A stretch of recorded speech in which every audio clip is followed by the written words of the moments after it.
சாத்திய கூரை ஆராய்ந்திடாமல் நித்திய தரிசனம் தருபவரே, பிரயோஜனம் இல்லா எவரையும் அழைத்து உயர்த்திடும் ஆற்றலை உடையவரே, ஆபிராம் ஆபிரகாமாகிடலாம், ஒருவன் ஆயிரமாய் மாறிடலாம், ஒருவனாயிருக்கையில் அழைத்தவரே,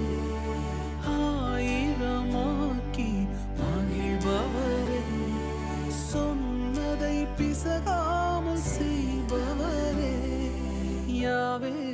வைராக்கியம்